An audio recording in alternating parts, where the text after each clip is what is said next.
एक मिनट। अभी आ रहा है? हाँ अभी आ रहा है।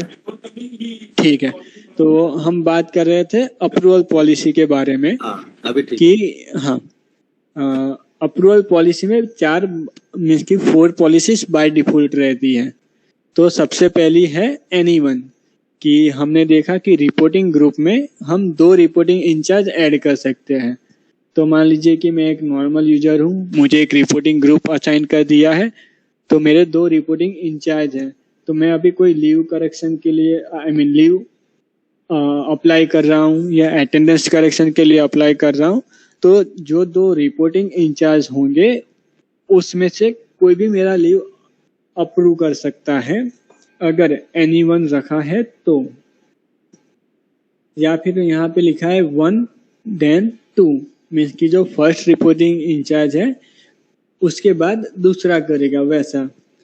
फिर जो थर्ड ऑप्शन है उसमें है बोथ फाइनल 1, मीन्स की दोनों जो रिपोर्टिंग इंचार्ज है उनको अप्रूव या रिजेक्ट करना पड़ेगा, लेकिन जो फाइनल है वो फर्स्ट रिपोर्टिंग इंचार्ज का रहेगा।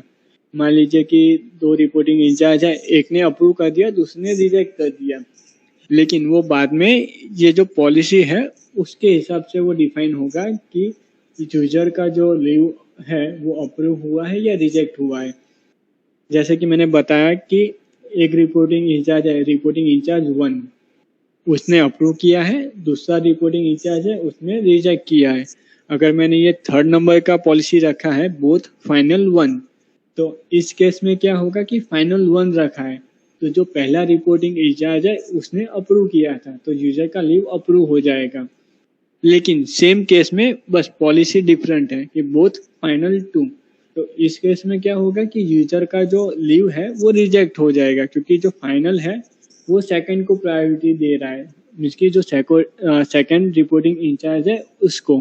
ठीक है, फिर यहाँ पे एक ऑप्शन है इंचार्ज परमिशन, कि मान लीजिए कि ये जो भी है वो सब रिपोर्टिंग इंचार्ज हैं, तो उनकी परमिशन यहाँ पे क्या क्या मुझे देनी है कि वो क्या चीज़ें कर सकते हैं। Change reporting incharge, attendance authorisation, leave approval, tool approval, attendance correction, ये सब चीज़ें मैं उनको परमिशन यहाँ से दे सकता हूँ मेरे रिपोर्टिंग इंचार्ज को। फिर इंपोर्ट यूजर्स, ये हमने देखा था कि अगर एक्सएलएस और सीएसवी फाइल से मुझे यूजर इंपोर्ट करने हैं तो वो मैं यहाँ से कर सकता हूँ।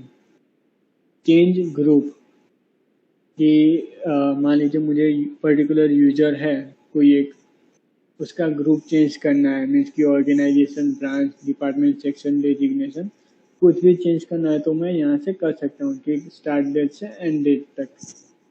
या फिर मल्टी यूजर, ये था सिंगल यूजर के लिए और ये है मल्टी यूजर के लिए, कि पूरी जो ऑर्गेनाइजेशन है उसका मैं चेंज कर सकता हूँ यहाँ पे,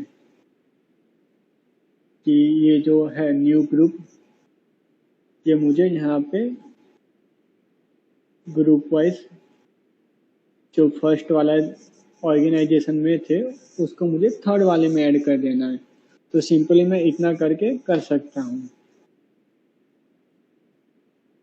डिलीट यूजर्स, की अगर आपको कोई यूजर्स डिलीट करने हैं, ब्लॉक यूजर्स। फिर ईएसएस रोल राइट्स, कि हमने वहाँ पे यूजर का ईएसएस अकाउंट इनेबल कर दिया, यूजर ने उसका जो ईएसएस अकाउंट है वो लॉगिन भी कर दिया। मैं आपको वो थोड़ा बता देता हूँ तो वो थोड़ा आपको आइडिया आ जाएगा। कि मेरा एक ईएसएस यूजर है तो उसने यहाँ पे लॉगिन भी कर दिया, तो यहाँ पे अभी मान लीजिए कि मुझे यूजर्स को कुछ चीज़ें नहीं शो करनी है, जो ये ग्रुप डिटेल हो गई या फिर ये जो दूसरे ऑप्शंस रहते हैं टाइम अटेंडेंस के अंदर, वो सब मुझे यूजर्स को शो नहीं करवाना है। तो वो सब चीज़ें मैं ईएसएस रोल राइट से चेंज कर सकता हूँ कि मेरे जो भी यूजर्स हैं वो कितनी चीज़ें देख पाए, ईएसएस रोल राइट्स। और बाय डिफ़ॉल्ट यहाँ पे एक डिफ़ॉल्ट राइट बना हुआ होता है, अगर आपको दूसरा भी बनाना है तो आप बना सकते हो और आपके हिसाब से डिपार्टमेंट वाइज या ऑर्गेनाइजेशन वाइज ये रोल राइट्स यूजर्स को असाइन कर सकते हो। अभी ये यहाँ पे एक ही है, तो उसका कॉन्फ़िगरेशन देख लेते हैं कि कितनी चीज़ें यूज़र को दिखनी चाहिए। तो वो चीज़ें मैं यहाँ से इनेबल कर सकता हूँ। Account details, attendance correction details, attendance details. वैसे ही यहाँ पे दूसरे बहुत सारे ऑप्शन हैं, वो मैं यहाँ पे सिलेक्ट करके उसको डिसेबल या इनेबल कर सकता हूँ कि मेरा यूज़र क्या क्या चीज़ें देख सकता है या क्या चीज़ें नहीं देख सकता है। ठीक है, फिर यहाँ पे है यूज़र इवेंट्स करके कि आज के दिन में कितने इवेंट्स आए हैं। तो यहाँ पे अटेंडेंस की इवेंट्स इतने हैं, एक्सेस कंट्रोल के इतने हैं। अगर आप विजिटर मैनेजमेंट यूज़ कर रहे हो तो उसके भी इवेंट आपको यहाँ पे मिल जाएंगे, सभी डिटेल्स आ जाएंगी। User ID, user name, date and time. यहाँ पे इनपुट आउटपुट है कि मीन्स कि आपका एंट्री था या एग्जिट था, इन आउट। एक्सेस अलाउड है या डिनाइड है। सोर्स डिवाइस है, एप्टा है, एप्लीकेशन है, मोबाइल से है। स्टेटस ऑथोराइज, यहाँ पे अगर आपने मोबाइल से किया होता तो यहाँ पे आपको लोकेशन मिल जाता, या फिर आपने इमेज कॉन्फ़िगर किया है तो वो आपको मिल जाता। और डिटेल्स में आपको बाकी सब डिटेल्स दिखती है कि कौन सा डिवाइस था, वो सब detail, source detail, location details, reasons, वो सब चीज़ें। ओके, फिर मोस्टली जगह पे अभी टेम्परेचर भी आपको स्कैन करना रहता है, तो वो सब चीज़ें आप यहाँ से डिफाइन कर सकते हो कि अगर आप फ्लो बोट रहता है वो यूज़ कर रहे हो कि यूज़र का टेम्परेचर अगर 99.5 है तो वहाँ तक ही हम उसको अलाउ कर देंगे। अगर उससे ज़्यादा है तो डिनाइड होना चाहिए, तो वो भी हम यहाँ से कर सकते हैं। एक्सपोर्ट, ये अगर आपको यूज़र की डिटेल्स है वो एक्सपोर्ट करवानी है तो आपको सिंपली यहाँ पे फाइल नेम, ग्रुप वाइज या ऑल सिलेक्ट करना है और आप जो भी यूज़र की डिटेल है वो एक्सपोर्ट कर सकते हैं।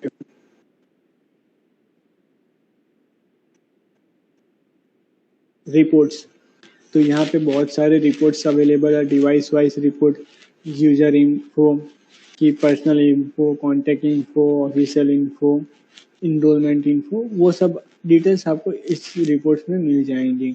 यूजर इवेंट्स, तो मोस्टली जो कंपनीज होती है उनको इन आउट इवेंट्स चाहिए रहते हैं यूजर के, कि यूजर कब इन हुआ है और कब आउट हुआ है।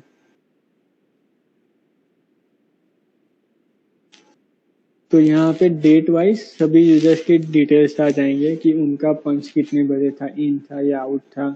लोकेशन है, मीन्स कि अगर उन्होंने मोबाइल से किया है तो उनका लॉन्गिट्यूड और लैटिट्यूड यहाँ पे शो कर देगा।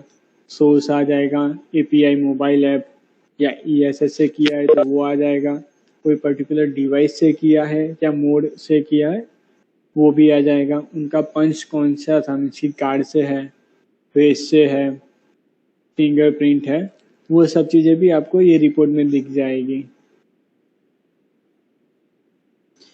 तो ये था हमारा यूजर्स मॉड्यूल। तो यहाँ पे किसी के डाउट है यूजर मॉड्यूल में?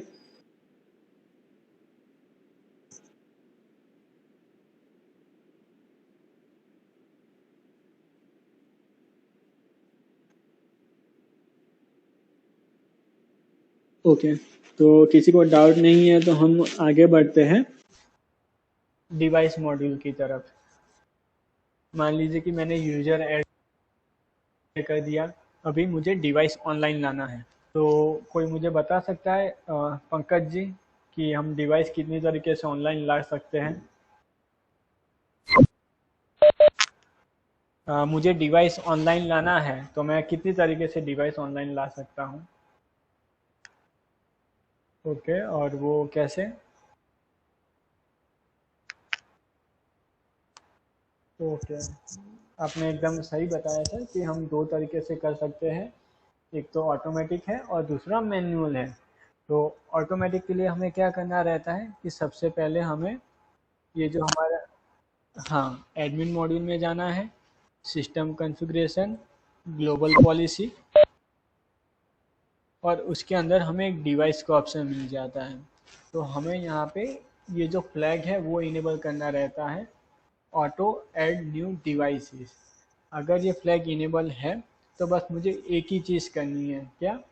कि जो मेरे डिवाइस का वेब पेज है वो ओपन करना है उसकी आईपी के थ्रू, और डिवाइस का आईपी डिपेंड करता है कि आपने क्या रखा है, या फिर अगर नया डिवाइस है तो हर एक डिवाइस के पास डिफरेंट आईपी रहता है। मोस्टली बाय डिफ़ॉल्ट आईपी जो रहता है डिवाइस का वो 50.1 रहता है, बट पाथ सीरीज है उसमें 50.50 रहता है, जो पुराने पाथ डिवाइसेस थे उसमें। तो मैं यहाँ पे डिवाइस का वेब पेज लॉगिन करूँगा। यहाँ बेसिक प्रोफाइल में मुझे दो ऑप्शंस मिल जाएंगे, डोर टाइप, डायरेक्ट डोर और पैनल डोर। तो पंकज जी आप बता सकते हो कि ये दोनों में डिफरेंस क्या है, डायरेक्ट डोर और पैनल डोर में?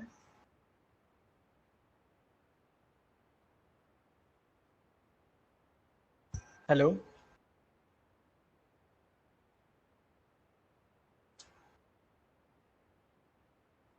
हेलो। हाँ सर। तो हाँ, आप ये जो डोर टाइप लिखा है यहाँ पे, डायरेक्ट डोर और पैनल डोर, तो ये दोनों में डिफरेंस बता सकते हो? ओके, बट आपको ये तो पता है ना कि हम पैनल डोर कब सिलेक्ट करते हैं? यहाँ पे मान लीजिए कि ये डोर टाइप है, मैंने यहाँ पे पैनल डोर कर दिया, तो ये हम कब सिलेक्ट करते हैं? ओके कोई नहीं, हाँ। ठीक है, कोई नहीं, मैं बता देता हूँ कि ये कब हम करते हैं, कि जब हमारा पैनल लाइट यूज होता है। और पैनल लाइट कब यूज होता है, कि जब हमें एडवांस एक्सेस कंट्रोल चाहिए रहता है।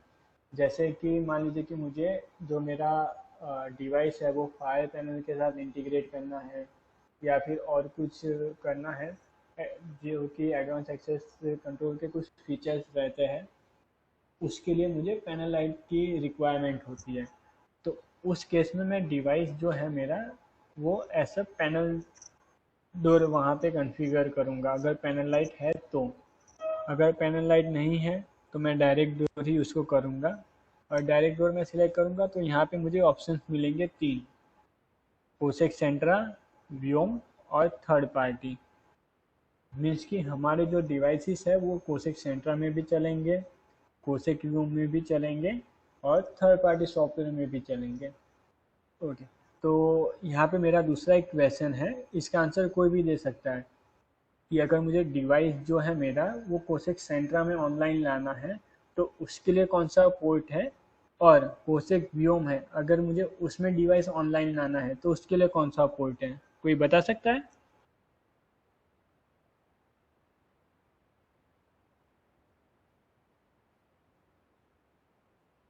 हेलो।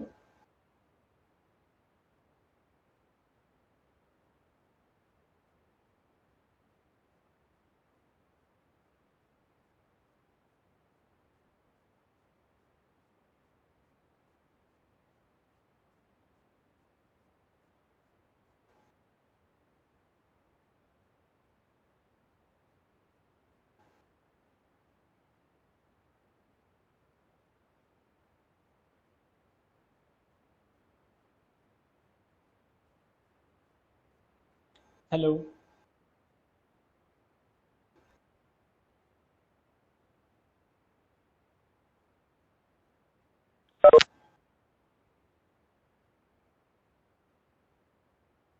हेलो। मेरी आवाज़ आ रही है सबको? हाँ, आ रही है। ओके, ठीक है। ओके, तो कोई नहीं, आगे बढ़ते हैं। मैं बता देता हूँ कि अगर मुझे कोशिक सेंट्रा में डिवाइस ऑनलाइन लाना है तो उसके लिए 11,000 पोर्ट यूज होता है, जो कि मैं यहाँ सर्वर सेटिंग में जाके सेट कर सकता हूँ। ये मेरा यूआरएल रहेगा। अगर लोकल आईपी है तो यहाँ पे 192.168 आईपी आएगा, या 172 आईपी आएगा। और मेरा पब्लिक स्टैटिक आईपी है तो वो आएगा यहाँ पे। और यहाँ पे जो पोर्ट है वो है 11,000। अगर सेम मुझे व्योम में ऐड करना है तो वहाँ पे मुझे क्या एंटर करना रहेगा यूआरएल में, जो मेरे व्योम का यूआरएल रहता है वो, जैसे कि हमारा है demo.matrixvm.com, वो तो वो मुझे यहाँ पे ऐड करना है। और यहाँ पे पोर्ट आएगा उसके लिए ये 15025। तो जब भी आप सेंट्रा में डिवाइस ऑनलाइन ला रहे हो तब आपको 11,000 पोर्ट यूज़ करना है, और अब जब व्योम में डिवाइस ऑनलाइन ला रहे हो तब आपको 15025 पोर्ट यूज़ करना है। ओके, तो जो मैंने बताया था ऑटोमेटिक, तो उसमें हमें क्या करना है कि हमें बेसिक प्रोफाइल में जाके मुझे डायरेक्ट डोर और यहाँ पे मुझे कौन सा है सेंट्रा या व्योम वो सिलेक्ट कर देना है, और सर्वर सेटिंग में जाके बस मुझे यहाँ पे आईपी असाइन करके पोर्ट असाइन करके सबमिट कर देना है। तो जो मेरा डिवाइस है वो यहाँ पे ऑटोमेटिक ऑनलाइन आ जाएगा, मुझे यहाँ पे कुछ करने की ज़रूरत नहीं पड़ेगी। लेकिन अगर ये फ्लैग डिसेबल है तो मुझे ये जो स्टेप्स है वो तो करने ही हैं, और उसके बाद मुझे क्या करना पड़ेगा कि डिवाइसेस में जाके डिवाइस लिस्ट में जाके मैन्युअली डिवाइस ऐड करना पड़ेगा कि यहाँ पे मेरा कौन सा डिवाइस है। कि मान लीजिए कि मेरा डोर कंट्रोलर है, कौन सा वर्जन है, डोर V4। कंटिन्यू करूँगा मैं, और यहाँ पे मुझे डिवाइस को नेम देना है कोई भी। यहाँ पे मैं आईपी एड्रेस पे क्लिक करूँगा तो वो मुझे आईपी एड्रेस नहीं एंटर करने देगा। हमें यहाँ पे सिर्फ डिवाइस का मैक एड्रेस एंटर करना है, और वो भी कौन सा कि आप लेन सेटिंग में जाएंगे, यहाँ पे आपको ये एक मैक एड्रेस शो करेगा। ये मैक एड्रेस आपको यहाँ पे एंटर करना है और सेव कर देना है। उसके बाद आपका डिवाइस ऑनलाइन आ जाएगा। सेम है पैनल डोर के केस में कि मान लीजिए मैंने यहाँ पे इसे पैनल डोर कर दिया है, तो पैनल डोर कभी भी डायरेक्ट मीन्स कि ऑटोमेटिक ऐड नहीं होता है। उस केस में भी हमें ये जो फ्लैग रहता है ऑटो ऐड न्यू डिवाइस का वो डिसेबल करना रहता है, और उस केस में मुझे मैन्युअली ऐड करना पड़ता रहता है मेरा जो डिवाइस रहता है वो। कि मेरा ये पैनल डोर मैंने सिलेक्ट किया, यहाँ पे मुझे पैनल सिलेक्ट करना रहता है कि कौन से पैनल लाइट में करना है, और डोर टाइप कि कौन सा डोर था मेरा, कि मान लो कि मेरा वेगा कंट्रोलर है उससे मुझे ऐसा पैनल डोर ऐड करना है, तो वो मैं सिलेक्ट कर दूंगा।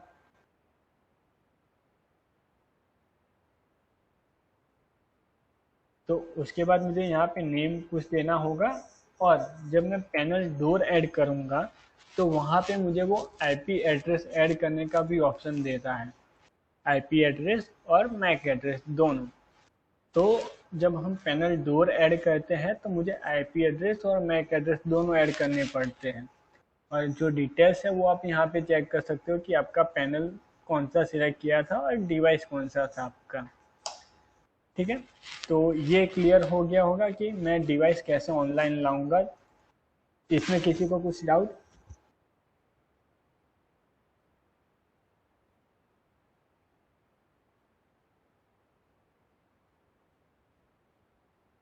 No sir. ओके सर, तो आगे बढ़ते हैं कि हमने डिवाइस ऑनलाइन ला दिया, यूजर्स कर दिए सब। तो अभी मुझे क्या करना है कि यूज़र को डिवाइस असाइन करना है, और उसके बाद मुझे यूज़र को इनरोल करवाना है।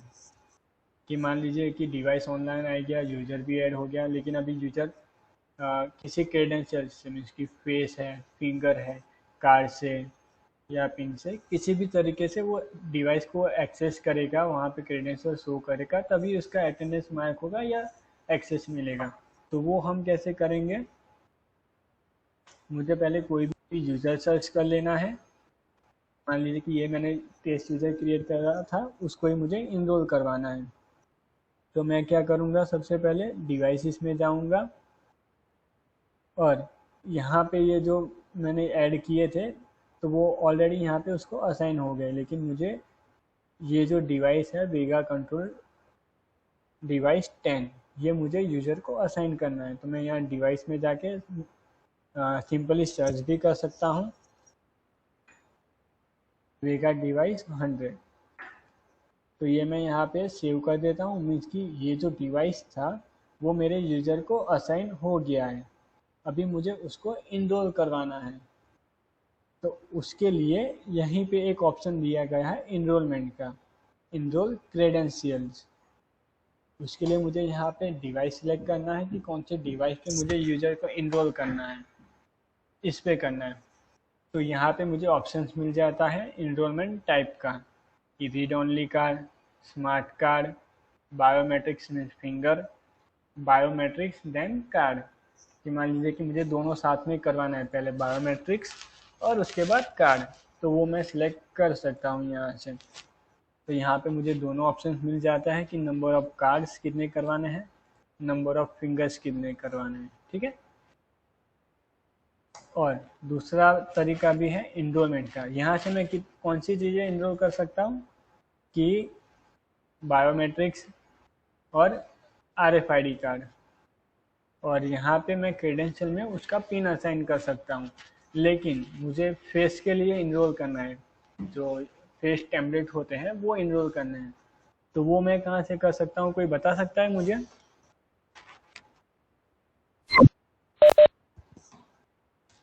हेलो, हाँ बोलिए।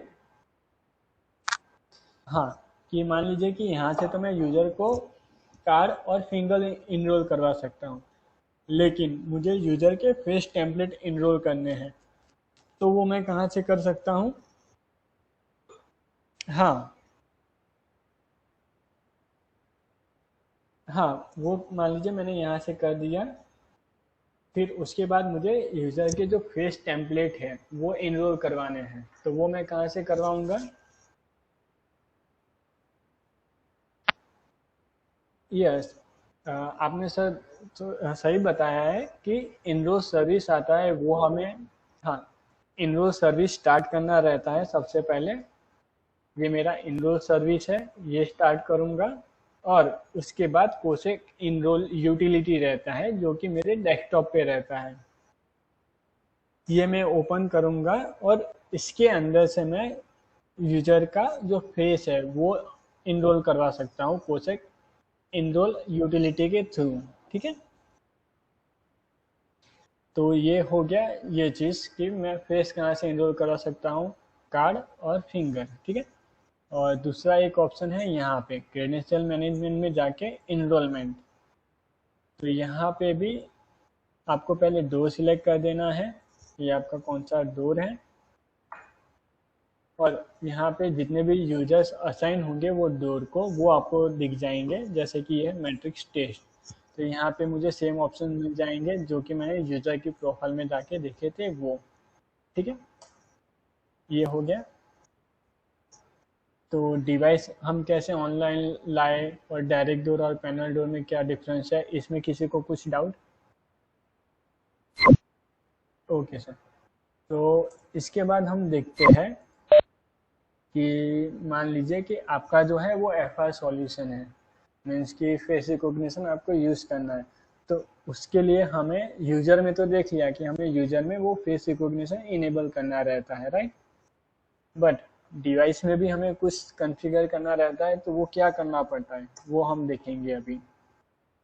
ये मैंने मेरा डिवाइस सिलेक्ट कर दिया, वेगा कंट्रोलर।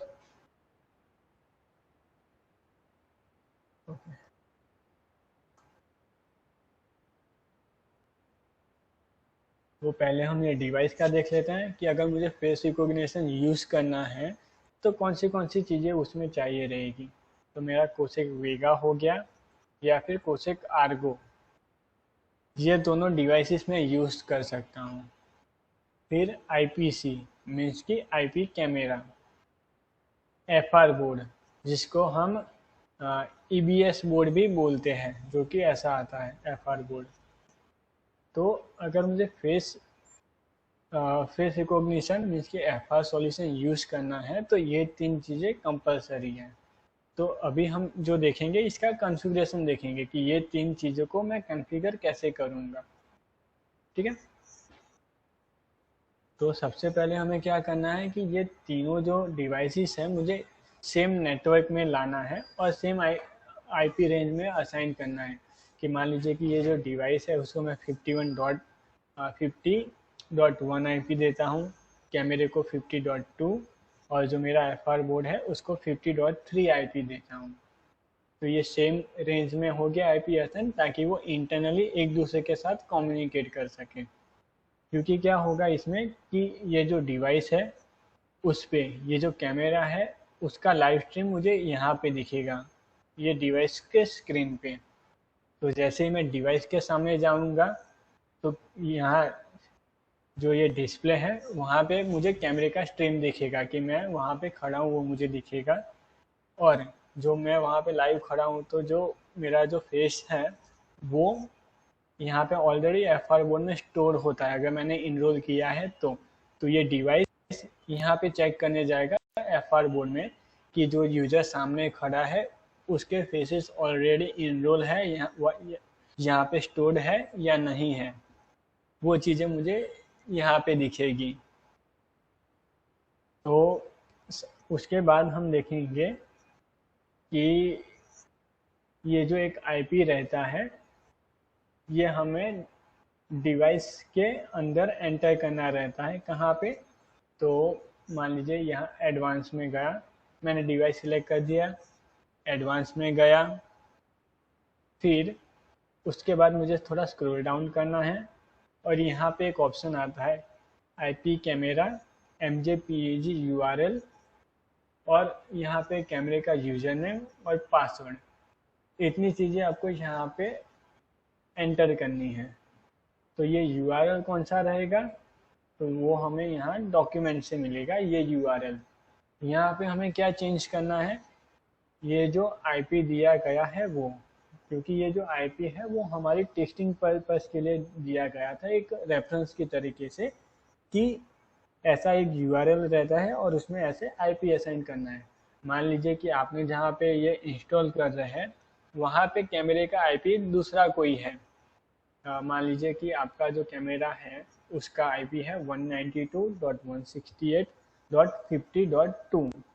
तो उस केस में आपको क्या करना है कि ये जो है पूरा सेम रखना है, बस उसका आईपी एड्रेस चेंज कर देना है आपको। जैसे कि मैं यहाँ पे आपको करके दिखाता हूँ 50.2। तो ये URL मुझे डिवाइस के आईपी कैमरा MJPEG URL के अंदर एंटर करना है।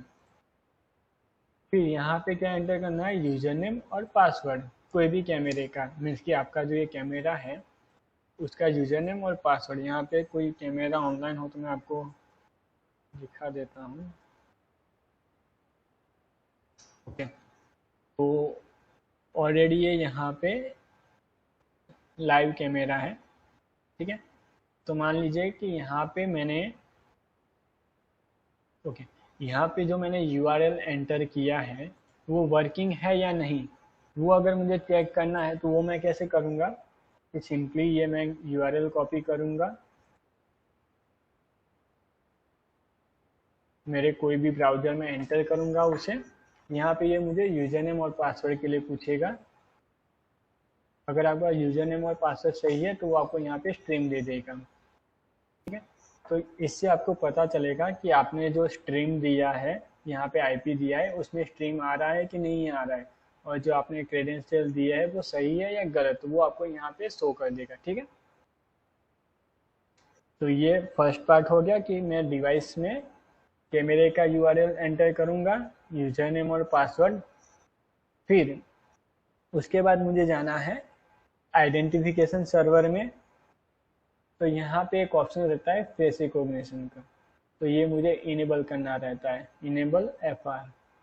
यहाँ पे मुझे दो ऑप्शंस मिलते हैं फेस कैप्चरिंग में, टैप एंड गो और free scan. Tap and go में क्या रहता है कि जो मेरा डिवाइस है, डिवाइस के स्क्रीन पे मुझे एक बार टैप करना रहता है, उसके बाद वो मेरे फेस कैप्चर करना स्टार्ट करता है। और फ्री स्कैन में क्या रहता है कि वो ऑलवेज स्कैन करता ही रहेगा, जैसे ही आप डिवाइस के सामने जाएंगे वो आपका अटेंडेंस मार्क कर देगा, ना ही आपको डिवाइस को टच करने की ज़रूरत है, ना ही टैप करने की, कुछ भी करने की ज़रूरत नहीं है, आपको बस डिवाइस के सामने जाना है और वो आपका अटेंडेंस मार्क कर देगा फ्री स्कैन में। फिर यहाँ पे है FR मोड, तो यहाँ पे भी हमें दो ऑप्शन मिल जाते हैं, लोकल और सर्वर असिस्टेंट। लोकल कब हम यूज़ करते हैं, जब हमारे पास FR बोर्ड रहता है तब हम उसे ऐसा लोकल यूज़ करते हैं। और यहाँ पे हमें हमारा जो FR सर्वर होता है, FR बोर्ड, उसका IP एड्रेस यहाँ पे एंटर करना रहता है। जैसे कि मान लीजिए कि मेरा जो FR बोर्ड है उसका IP है 192.168.50.3, तो वो मैं IP एड्रेस यहाँ पे असाइन कर दूंगा। और खास ध्यान रखिएगा कि अगर आप FR बोर्ड यूज़ कर रहे हैं तो FR सर्वर पोर्ट रहता है 12,000, ठीक है। और अगर आप यहाँ पे सर्वर असिस्टेड कर रहे हैं और यहाँ पे आप आइडेंटिफिकेशन सर्वर यूज़ कर रहे हैं तो आपका जो FR का पोर्ट रहता है वो 11,005 रहता है। तो खास ये ध्यान रखिएगा कि अगर आप FR बोर्ड यूज़ कर रहे हैं तब आपको 12,000 पोर्ट यूज़ करना है, और आइडेंटिफिकेशन सर्वर यूज़ कर रहे हैं तब आपको 11,005 पोर्ट यूज़ करना है, ठीक है। ओके, तो बस इतना ही हमें करना है फेस रिकॉग्निशन इनेबल करने के लिए डिवाइस में भी और यूजर में भी। इतना हो गया। उसके बाद मान लीजिए मुझे यूजर को इनरोल करवाना है, तो उसके लिए हमें क्या करना है कि इनरोल यूटिलिटी ओपन करना है, और उसके बाद यहाँ पे एक सेटिंग का ऑप्शन आता है और वहाँ पे हमें FR सेटिंग ओपन करना है। और उसके अंदर ये जो URL था मैंने आपको डिवाइसेस में एंटर करके दिखाया था, यहाँ पे एडवांस में जाके और ये डिवाइस में। तो ये सेम URL अगर मान लीजिए कि आप सेम कैमरा यूज़ कर रहे हैं इनरोलमेंट के लिए तो आपको ये सेम URL यूज़ करना है और यहाँ पे आपको एंटर कर देना है MJPEG स्ट्रीम URL में। और यहाँ कैप्चरिंग डिवाइस में भी दो ऑप्शंस रहते हैं, IP कैमरा और इनबिल्ट USB कैमरा। मीन्स कि मान लीजिए कि आपका जो लैपटॉप है उसमें इनबिल्ट कैमरा है तो आप आपके लैपटॉप से भी इनरोल कर सकते हैं फेसेस, या फिर आप USB से भी कनेक्ट करके कर सकते हैं। तो ये था पूरा FR का कॉन्फ़िगरेशन कि अगर मुझे जो मेरा डिवाइस है उसमें FR इनेबल करना है या कॉन्फ़िगर करना है तो वो कैसे करेंगे वो हमने देखा था। तो इसमें किसी को कुछ डाउट कि मुझे FR कैसे इनेबल करना है? हाँ बोलिए।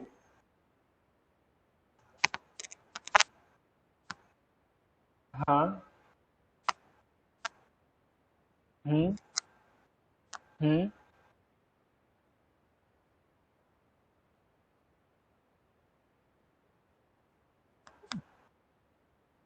हम्म।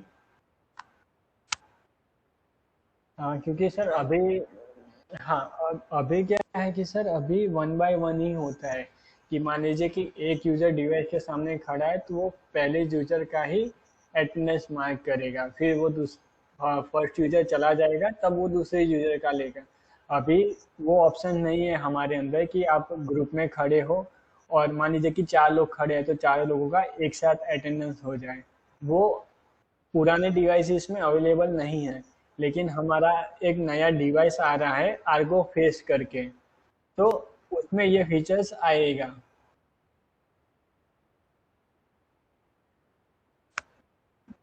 हाँ।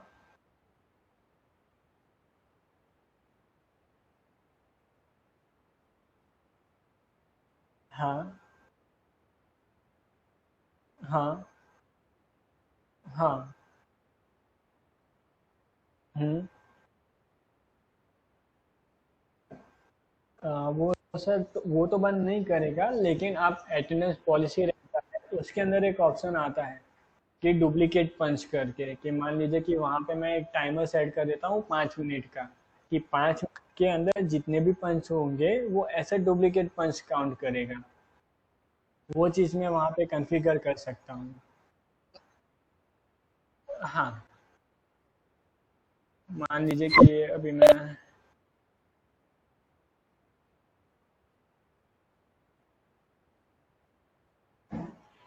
ये टाइम एंड अटेंडेंस में जा रहा हूँ।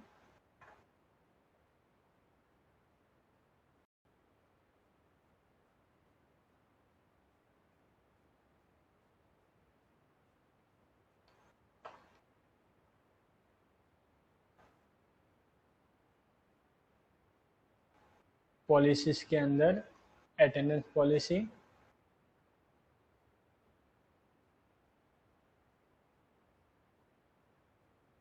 और यहाँ पे मैं कोई भी पॉलिसी अभी सिलेक्ट कर लेता हूँ रैंडमली आपको दिखाने के लिए। उसके अंदर जनरल में जाऊँगा और यहाँ पे ये ऑप्शन है डुप्लीकेट पंच पीरियड मिनट में। अगर मैं यहाँ पे 5 मिनट 10 मिनट जितने भी रख देता हूँ तो वो क्या करेगा कि पर्टिकुलर टाइम के अंदर जितने भी पंच होंगे उसको डुप्लीकेट मार्क कर देगा। कि मान लीजिए कि यूजर ने अभी यहाँ पे 70:22 मीन्स की 5:22 हुए हैं, तो मैंने फर्स्ट पंच अभी किया है और मान लीजिए कि आप वहाँ पे सामने ही खड़े हो डिवाइस के, तो वो क्या करेगा, डिवाइस कंटिन्यूसली पंच आपको लेते रहेगा। तो उस केस में क्या होगा कि फर्स्ट पंच जो 5:22 को हो गया, अगर आप आउट कर रहे हैं तो वो क्या करेगा कि आपका जो लास्ट पंच होगा, जो मान लीजिए कि मैं 1 मिनट तक यहाँ पे डिवाइस के सामने ही खड़ा रहता हूँ, कॉल पे बात कर रहा हूँ तो मैं वहाँ से नहीं हट रहा हूँ, तो लास्ट पंच मेरा मान लीजिए कि अभी 5:23 को हो रहा है, तो वो क्या करेगा कि 5:23 को मुझे वहाँ पे दिखा देगा कि मेरा लास्ट पंच ये था, और बाकी के जो पहले के पंच होंगे जितने भी 4 5 वो ऐसे डुप्लीकेट पंच मार्क कर देगा। ठीक है पंकज जी? हाँ बोले। रेटिना नहीं, अभी तो सर नॉर्मल एफआर सॉल्यूशन ही है।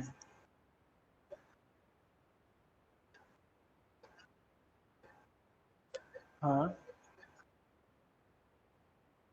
कौन से डिवाइस में बता रहे हैं आप, मुझे बता सकते हैं उसका नाम डिवाइस का?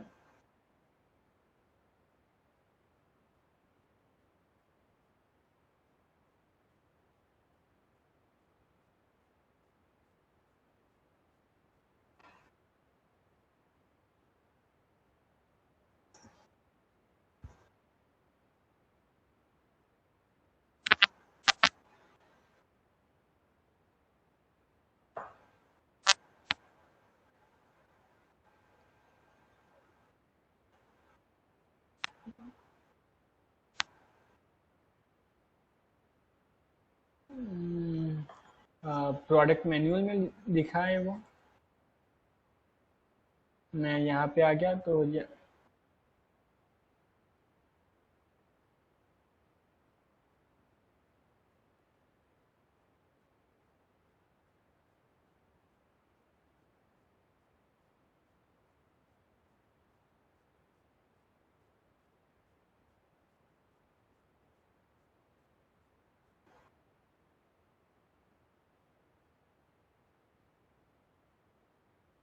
पोसे की पीपल मोबिलिटी सॉल्यूशन उसमें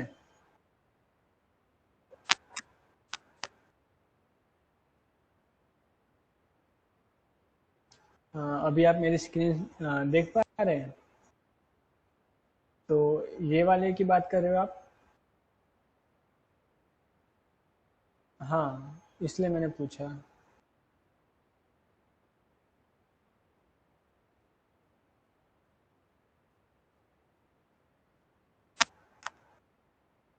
एंटरप्राइज सॉफ्टवेयर प्लेटफॉर्म।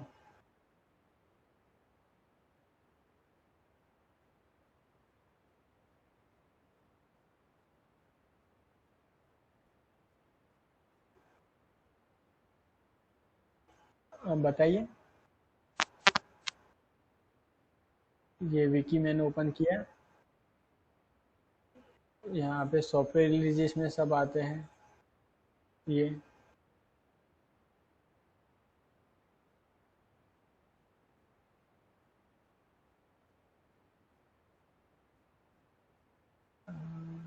आप यहाँ पे बात कर रहे हैं एफटीपी पे? ओके, आप नहीं नहीं नहीं सर, समझ गया समझ गया समझ गया। वो वो एलएमएस में आता है, वो वहाँ पे सर सिर्फ टेक्नोलॉजी बताई है कि इतने क्रेडेंशियल से हम यूज़ कर सकते हैं, बट वो हाँ हाँ, तो इसमें वो चीज़ अभी है नहीं, बस वहाँ पे बताए हैं कि ये चीज़ों से हम कर सकते हैं, बस टेक्नोलॉजी बताई है। लेकिन अभी हाँ, हमारे डिवाइस में बस फेस रिकॉग्निशन ही है।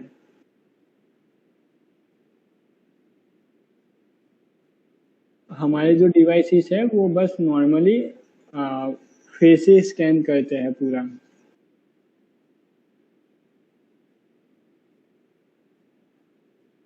हाँ, ये आप ये बता रहे होंगे बायोमेट्रिक्स टेक्नोलॉजीज।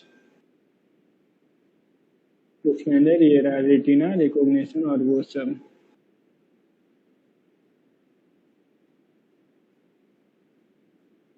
ये पाम हो गया और ये फेस रिकॉग्निशन टेक्नोलॉजी।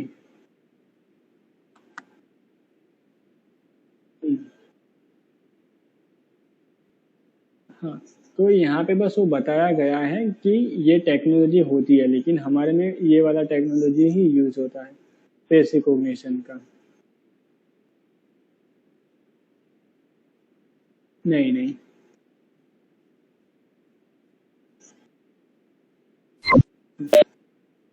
ओके, तो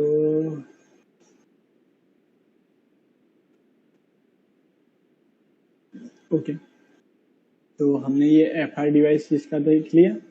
उसके बाद देखते हैं मोड डिवाइस। तो मान लीजिए कि अगर आपको डिवाइसेस नहीं लेने हैं, आपको बस वहाँ पे टैबलेट रखना है और उसमें कोसेक मोड एप्लीकेशन डाउनलोड करना है, तो वो भी आपका एफआर डिवाइसेस के तरीके से काम करेगा। तो कोसेक मोड आपको सिंपली कोई भी टैबलेट या फिर स्मार्टफोन में डाउनलोड करना है, और यहाँ पे बस एक प्री रिक्विजिट लिखी है कि आपका जो टैबलेट है या स्मार्टफोन है उसका जो वर्जन है एंड्रॉयड 5.0 और अबव होना चाहिए। अगर उससे नीचे होगा तो काम नहीं करेगा ये एप्लीकेशन कोसेक मोड। तो कोसेक मोड डाउनलोड करने के बाद आपको वो कॉन्फ़िगर करना रहता है कि आपको वो कोसेक सेंट्रा में लाइव लाना है या कोसेक व्यू में लाना है। तो जैसे कि मैंने बताया था सेंट्रा के लिए, तो सेंट्रा के लिए हम पहले आईपी डालेंगे। जो अगर लोकल में है तो लोकल आईपी, इसी सेम नेटवर्क में है तो, या फिर अगर आपका पब्लिक आईपी पे है और डिफरेंट लोकेशन पे आपको करना है तो हम यहाँ पे पब्लिक आईपी डालेंगे। जैसे कि हमारा ये जो सॉफ्टवेयर है 111 पे चल रहा है तो वो आईपी डालेंगे। और मैंने बताया था कि सेंट्रा के लिए 11,000 पोर्ट यूज होता है, ठीक है। और अगर मुझे व्यूम में डिवाइस ऑनलाइन लाना है तो उसके लिए मुझे यहाँ पे URL एंटर करना पड़ेगा, जो कि है मेरा matrixvium.com, या फिर हर एक कंपनी का डिफरेंट URL रहता है। जैसे कि हमारा है ये demo.matrixvium.com, तो आपका कुछ abc.matrixvium.com भी हो सकता है, वो आपको एंटर करना है। और व्यूम के लिए पोर्ट है 15025। और यहाँ पे एक और चीज़ आपको एंटर करना है, वो है टेनेंट आईडी। तो हर एक कस्टमर का URL और टेनेंट आईडी डिफरेंट रहता है, यूनिक रहता है, वो कभी भी सेम नहीं हो सकता है। तो वो आपको यहाँ पे टेनेंट आईडी मेंशन करना है, ठीक है। इतना करने के बाद आपका जो कोसेक मोड है वो आपका सेंट्रा या जो कोसेक व्योम है वहाँ पे वो ऑनलाइन आ जाएगा। वहाँ पे आपको क्या करना है कि बस ये फ्लैग है एक्टिव का, वो इनेबल करना रहता है। तो आपका जो फ़ोन है, स्मार्टफोन है, टैबलेट, उसमें वो कोसेक मोड एप्लीकेशन चालू हो जाएगा, ठीक है। और ये सेम चीज़ हमने देखी थी कि फेस रिकॉग्निशन हमें इनेबल करना है मोड में, enable FR, face capturing, free scan या टैप एंड गो। और यहाँ पे टाइम आउट रखा है। और एफआर मोड लोकल मीन्स कि जो आपका स्मार्टफोन है या टैबलेट है उसके अंदर ही सब फेस टेम्पलेट स्टोर करेगा वो, ठीक है। तो ये हमने एफआर कॉन्फ़िगरेशन देखा कि हम एफआर कॉन्फ़िगरेशन कैसे करेंगे। हाँ बोलिए।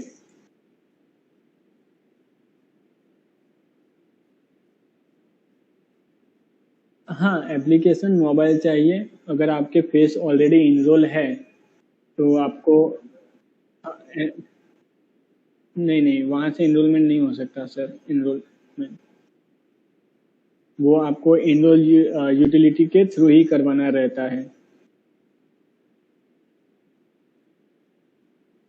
ठीक है, वो कैसे? ओके, तो हम देख लेते हैं। सिस्टम प्रीरिक्विजिट्स हो गया, सिस्टम इंस्टॉलेशन हो गया, डिवाइस कॉन्फ़िगरेशन की डायरेक्ट डोर और पैनल डोर वो हो गया। अभी देखते हैं डोर लॉक कनेक्टिविटी कि मान लीजिए कि जो मेरा डोर कंट्रोलर है उसके साथ मुझे डोर लॉक कनेक्ट करना है, तो उसका डायग्राम कैसा होगा। ठीक है,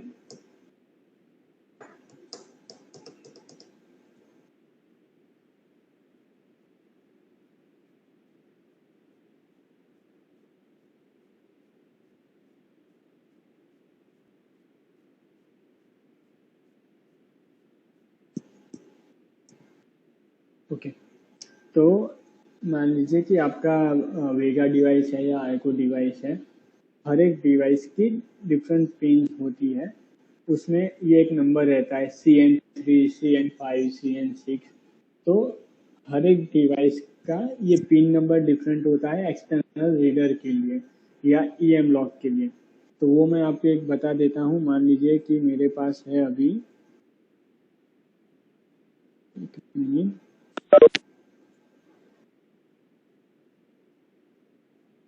मेरे पास अभी आर्गो डिवाइस है। ठीक है, और मुझे आर्गो डिवाइस में डोर लॉक कनेक्ट करना है, तो उसकी कनेक्टिविटी मैं कैसे करूँगा वो देखते हैं हम।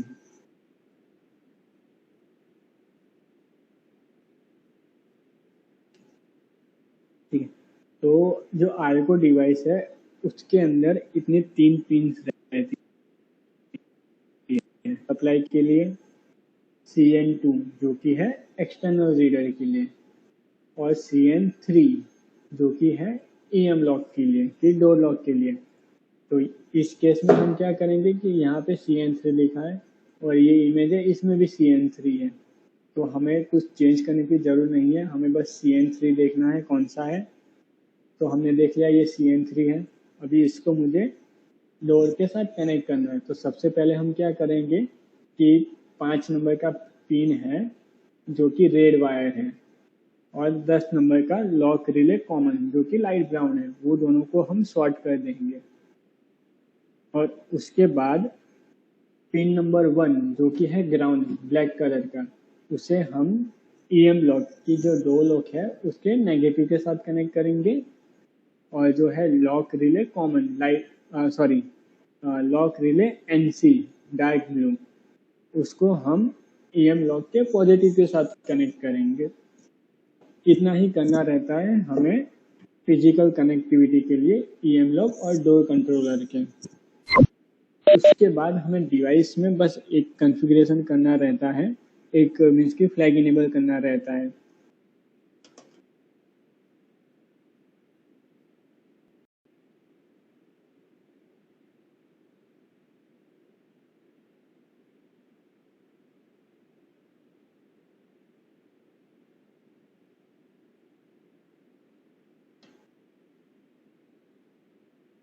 हेलो सर, पॉलिटिक्स कितने देर आपका होगा? क्या सर? हाँ बोलिए।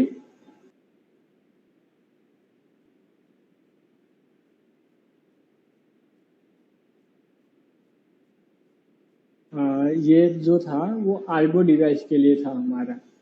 कनेक्शन डायग्राम सबके लिए यही रहेगा, सेम रहेगा। हाँ, सबके लिए सेम यही रहेगा, बस ये जो पिन है CN3 वो अलग हो जाएगा। अभी जो मैंने ये आपको बताया था ये आर्गो डिवाइस के लिए है। हाँ, मैं अभी आपको वेगा के लिए सेम बता देता हूँ।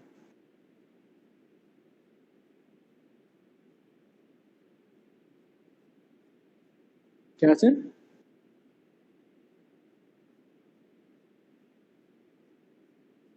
Path controller. ठीक है, उसका भी मैं आपको बता देता हूँ।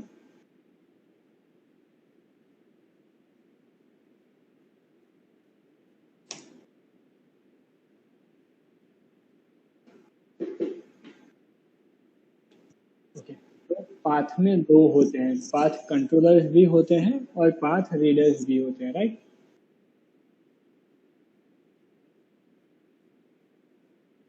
क्या लगाना है?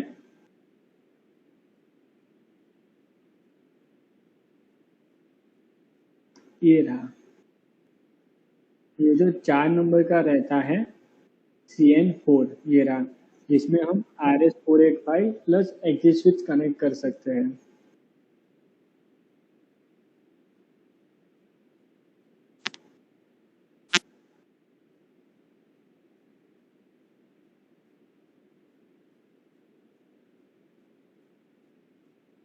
एक्सिस स्विच में तो सर डायरेक्ट ही हमें कनेक्ट करना रहता है, जो 4 नंबर का पिन होता है उसमें हमें ये, हाँ, EM ब्लॉक में पावर देने के लिए। ओके,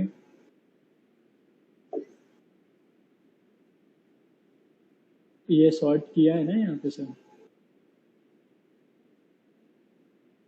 हाँ मीन्स कि, हाँ ये जो मान लीजिए आपका पाथ कंट्रोलर है, राइट, ये पाथ कंट्रोलर है, यहाँ पे हमें मुझे EM ब्लॉक कनेक्ट करना है, तो आप मुझे बता सकते हैं कि मुझे कौन सा पिन लेना है, CN1, CN2, CN3, कौन सा पिन लेना है, आप बता सकते हो? मैं ये थोड़ा जूम कर देता हूँ ताकि आपको थोड़ा क्लियर दिखे। ओके, ये रहा ना, 1 है, 2, 3, 4, 5। ओके, कोई नहीं, मैं बता देता हूँ कि इस केस में अगर पाथ कंट्रोलर है तो उसमें हमें ये 2 नंबर का पिन होता है, ये 2, जो कि EM लॉक के लिए यूज होता है, उसमें हमें 2 लॉक कनेक्ट करना रहता है। तो इसमें भी जो पिन रहेंगे वो सेम रहेंगे, अब ये काउंट करेंगे, जो वायर है वो सेम रहेंगे ऐसे आर्गो की तरह। तो हमें कनेक्शन तो सेम करना है। अगर जो आपका लॉक रीडर है वो 12 वॉट और 2 एम्पियर पे काम कर रहा है, तो आपको अलग से पावर सप्लाई देने की जरूरत नहीं है, हमारा डिवाइस ही उसको पावर दे देगा, कंट्रोलर ही। तो उस केस में बस आपको ये शॉर्ट करवाना है प्लस 12 वॉट को और लॉक रिले कॉमन को। और हाँ, मैं बता देता हूँ वो भी कि ये आर्गो डिवाइस है,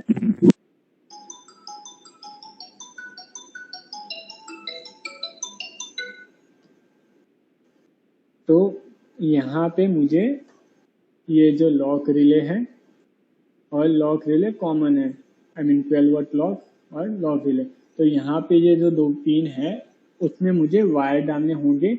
एक पॉइंट मीन्स की जो वायर का एक पॉइंट होगा वो मैं यहाँ पे एंटर करूँगा और दूसरा यहाँ पे एंटर करूँगा, जिससे वो मेरे शॉर्ट हो जाएंगे। तो ये मुझे डिवाइस के पीछे जो पिन होता है, जैसे कि ये पाथ के पीछे CN2 है ये पिन, तो ये पिन में जो 5 नंबर है और 10 नंबर है वो दोनों मैं शॉर्ट कर दूंगा, ठीक है। हाँ, वो आर्गो के लिए था, इसके लिए डिफरेंट हो सकता है, जैसे कि यहाँ पे 12 वॉट ऊपर दिया है और रिले कॉमन यहाँ नीचे दिया है, तो वो आपको देखना पड़ेगा। हाँ, क्योंकि ये जो डायग्राम है वो है आर्गो के लिए, तो जो हाँ हाँ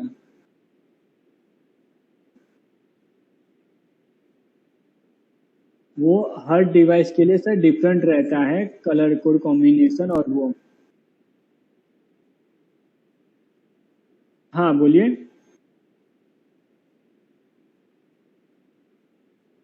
हाँ, तो ये कोसेक पाथ DCF है, ठीक है।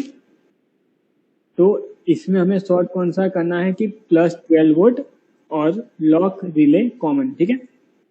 तो हमारा जो DCF में है वो सर आर्गो के लिए है, और पाथ के लिए मुझे 12 वोल्ट यहाँ पे रेड कलर है और रिले कॉमन है वो ब्राउन कलर है, वो यहाँ पे 8 नंबर पे है, तो मुझे 1 और 8 नंबर करवाना रहेगा। तो वो डिवाइस पे डिपेंड करता है कि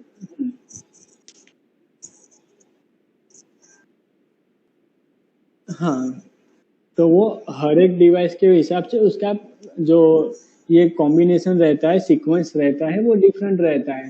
तो वो बस हमें चेक करना रहता है कि +12 वोल्ट और ये जो कॉमन है वो कहाँ कौन से नंबर पे है। तो ये आर्गो के लिए मैंने 5 और 10 बताया था, वैसे ही ये पाथ के लिए 1 और 8 है, मीन्स की 1 और 8 है। हाँ, तो वैसे ही अगर आप वेगा के लिए चेक करेंगे तो उसके लिए शायद डिफरेंट हो सकता है।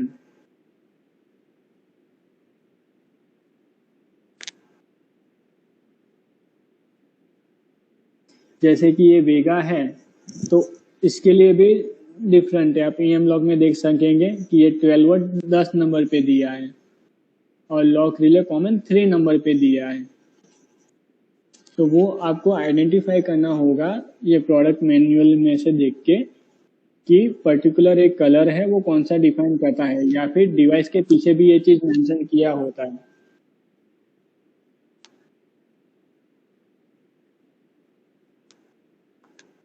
हाँ, आपको ये जो विकी है wiki.matrixcomsec.com वहाँ पे जाना है। फिर यहाँ पे प्रोडक्ट मेन्यूज लिखा है एक ऑप्शन, वहाँ पे जाना है। जैसे आप प्रोडक्ट मेन्यूज पे क्लिक करेंगे तो यहाँ पे आपको हर एक चीज़ का मिल जाएगा। मान लीजिए कि अभी मुझे वेगा सीरीज के लिए चाहिए, मैं यहाँ पे क्लिक करूँगा, ये डाउनलोड हो जाएगा। मैं ओपन करूँगा तो मुझे उसका डायग्राम मिल जाएगा। ये मैंने ओपन कर लिया तो इसके अंदर वो सब डिटेल्स आ जाएगी। ये रहा।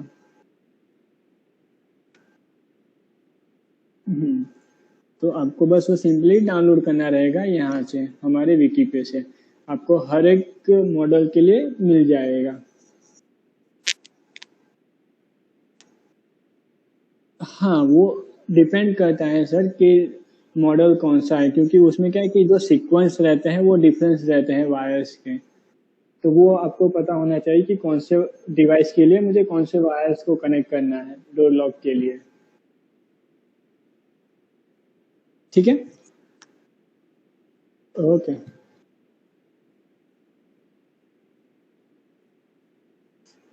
ओके, तो ये हमने डोलक कनेक्टिविटी देख लिया। फिर फायर इंटीग्रेशन है वो हम लास्ट में देखते हैं। FR हो गया, लाइवनेस में बता देता हूँ क्योंकि वो ऑनगोइंग है इसके लिए।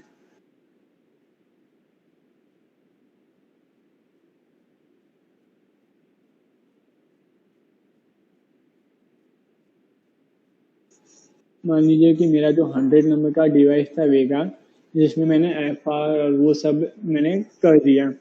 अभी कभी कभार क्या होता है कि यूजर जब डिवाइस के सामने फोटो शो करता है मोबाइल में किसी और पर्सन का, तब भी वो अटेंडेंस मार्क कर देता है। तो उस केस में क्या करना है, आपको आइडेंटिफिकेशन सर्वर में जाना है और यहाँ पे एक ये ऑप्शन रहता है फेस एंटी स्पूफिंग, ये इनेबल करना है। तो इससे क्या होगा कि जब यूजर डिवाइस के सामने लाइव खड़ा होगा तभी अटेंडेंस मार्क होगा। अगर मान लीजिए कि कोई फेक अटेंडेंस देने का ट्राई कर रहा है कि मान लीजिए कि आज मैं एब्सेंट हूँ और मैं मेरे कलीग को बता देता हूँ कि भाई मेरा फोटो तेरे फ़ोन में शो करके अटेंडेंस मार्क कर देना, तो वो अगर ये फ्लैग इनेबल नहीं होगा तो वो हो जाएगा। तो वो अगर आपको बंद करवाना है तो उसके लिए ये ऑप्शन रहता है फेस एंटी स्पूफिंग, जिसे हम लाइवनेस भी बोलते हैं, कि अगर लाइव यूजर डिवाइस के सामने होगा तो ही उसका अटेंडेंस मार्क होगा। ठीक है,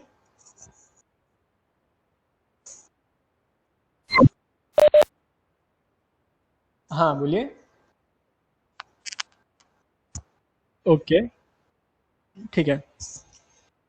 तो फेस एंटी स्पूफिंग क्या होता है कि मान लीजिए मेरा डिवाइस लगा है, कैमरा भी है, तो कोई एक यूजर आता है और वो किसी दूसरे यूजर का उसके फ़ोन में फ़ोटो ओपन करता है और डिवाइस के सामने शो कर रहा है। तो ये फ्लैग पहले इनेबल नहीं है, तो डिवाइस क्या करेगा कि फोटो से ही यूजर का प्रेजेंट मार्क कर देता है। हमें ये चीज़ बंद करनी है कि जब तक लाइव यूजर डिवाइस के सामने नहीं आता तब तक उसका अटेंडेंस मार्क नहीं होना चाहिए। मीन्स कि मान लीजिए कि मैं हूँ, तो मैं जब डिवाइस के सामने लाइव जाऊँगा मैं खुद पर्सनली, तभी मेरा अटेंडेंस मार्क होना चाहिए। अगर मुझे ये चीज़ करनी है तो इसके लिए ये फेस एंटी स्पूफिंग फ्लैग हमें इनेबल करना रहता है, ताकि जब यूजर लाइव आए तभी उसका अटेंडेंस मार्क हो सके, कोई दूसरा यूजर फोन में फोटो दिखा के अटेंडेंस मार्क ना कर सके। ठीक है।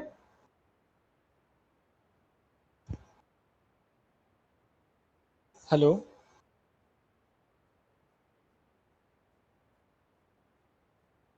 हेलो। हाँ हाँ आनंद सर। हाँ, ये पॉइंट क्लियर हो गया। हाँ ओके, तो आगे बढ़ते हैं हम। और हाँ, एक चीज़ मैं क्लियर करना चाहता हूँ यहाँ पे कि यहाँ पे ऑप्शन दिए हैं हमें कैमरा माउंट, वॉल माउंट और सीलिंग माउंट।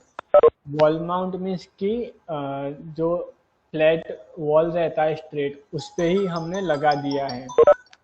और सीलिंग माउंट मीन्स कि हमने जो सीलिंग रहता है वहाँ पे कैमरा लगाया है, तो उसके लिए ये ऑप्शन दिए गए हैं हमें, सीलिंग माउंट और वॉल माउंट। तो आपका डिवाइस कैसे माउंट है उस हिसाब से आपको बस ये सिलेक्ट कर देना है। ठीक है, तो आगे बढ़ते हैं। लैंग्वेज हो गया, यूजर कॉन्फ़िगरेशन और इनरोलमेंट हो गया। अब हम देखते हैं टास्क और रिपोर्ट शेड्यूलर।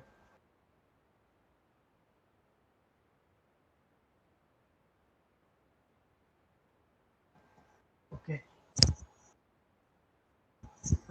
कल के मीटिंग में कौन कौन ज्वाइन था? कोई है जो कल के मीटिंग में भी ज्वाइन था ऐसा?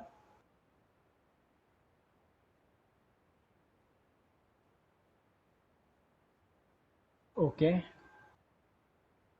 ठीक है, कोई नहीं। तो आई थिंक कि आज सब नए ही आए हैं, कोई था नहीं कल के सेशन में। ठीक है, तो टास्क शेड्यूलर और रिपोर्ट शेड्यूलर हमारे सॉफ्टवेयर में एक मेन बेनिफिशियल मीन्स की एक फीचर्स है कि आपको मैन्युअली हर एक चीज़ आपको करनी नहीं होती है कि आपने वो टास्क बना दिया, वो एवरी मंथ, एवरी वीक या डेली ऑटोमेटिक परफॉर्म होता ही रहेगा। जैसे कि यहाँ पे ये टास्क शेड्यूलर है, यहाँ पे मैं एक नेम दे देता हूँ और यहाँ पे टास्क है कि मुझे क्या करवाना है। डेटाबेस का बैकअप लेना है, मंथली शिफ्ट शेड्यूल करवाना है, मंथली अटेंडेंस प्रोसेस करना है, लीव क्रेडिट शेड्यूल करना है, रिलीविंग यूजर शेड्यूल करना है, कैफेटेरिया ऑटो रिचार्ज करना है, लीव बैलेंस प्रोसेस करना है। यहाँ पे जितने भी टास्क है वो मैं शेड्यूल कर सकता हूँ। मान लीजिए कि मुझे डेटाबेस का बैकअप चाहिए। ठीक है, यहाँ पे मुझे क्या करना है कि बस पाथ मेंशन करना है कि डेटाबेस का बैकअप कौन से पाथ पे स्टोर होना चाहिए। फिर यहाँ पे रन शेड्यूल सिलेक्ट करना है, वीकली या मंथली। अगर मैं मंथली करता हूँ तो वो मुझे यहाँ पे डेट पूछेगा कि कौन सी डेट को ये होना चाहिए। ठीक है, तो मैं यहाँ पे फर्स्ट डे सिलेक्ट कर देता हूँ कि एवरी मंथ फर्स्ट डेट को, और यहाँ पे मैं टाइम मेंशन कर दूँगा कि इतने टाइम को मेरा डेटाबेस का बैकअप इस लोकेशन पे स्टोर हो जाना चाहिए। अगर मुझे क्या है कि वीकली चाहिए तो मैं क्या करूँगा कि यहाँ पे मान लीजिए मुझे मंडे चाहिए, तो मैं मंडे सिलेक्ट करके यहाँ पे टाइम असाइन कर दूँगा। और इसकी जगह पे मुझे डेली बैकअप चाहिए तो मैं क्या करूँगा कि जितने दिन बैकअप चाहिए उतने दिन यहाँ पे मैं सिलेक्ट कर दूँगा। तो ये क्या करेगा कि जितने डेज सिलेक्टेड है उस दिन को यहाँ पे डिफाइंड टाइम पे वो बैकअप ले लेगा उसके पाथ पे।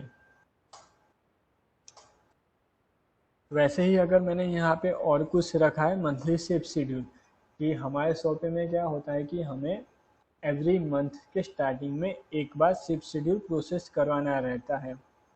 तो वो मैं यहाँ पे कौन सी डेट को होना चाहिए वो और कौन सा टाइम, और यहाँ पे फिल्टर में मुझे यूज़र सिलेक्ट करने होते हैं कि पर्टिकुलर यूजर को करना है, ग्रुप वाइज या ऑल। मोस्टली हमें ये सभी यूजर्स के लिए करना रहता है, तो हम यहाँ पे ऑल सिलेक्ट करके सेव कर देंगे। तो ये क्या करेगा कि एवरी मंथ पहली डेट को ये यूज़र को शिफ्ट शेड्यूल असाइन कर देगा।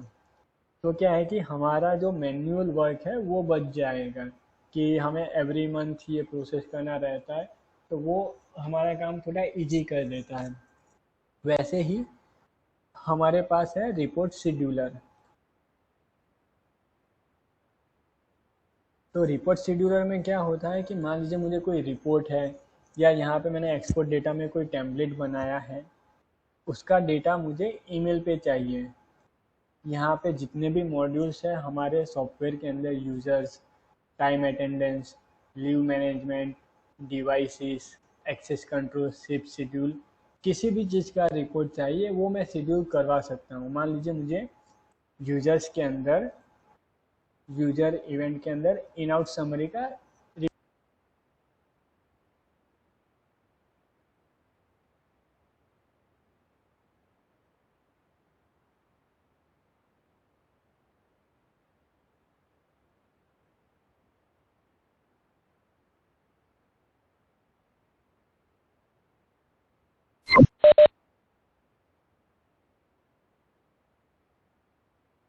है कि मान लीजिए कि हेलो।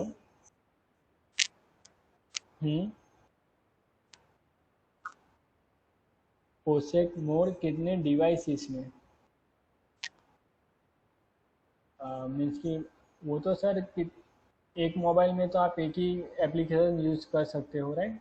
तो अगर मान लीजिए कि आपके पास 5 मोबाइल है या 5 टैबलेट है, तो आप 5 के 5 मोबाइल में यूज़ कर सकते हो मोड एप्लीकेशन।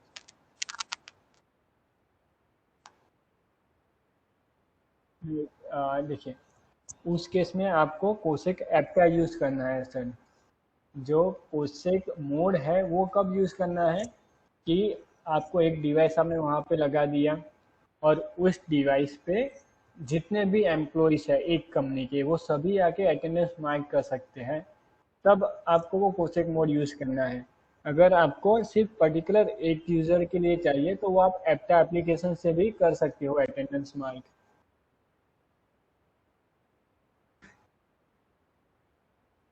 हेलो।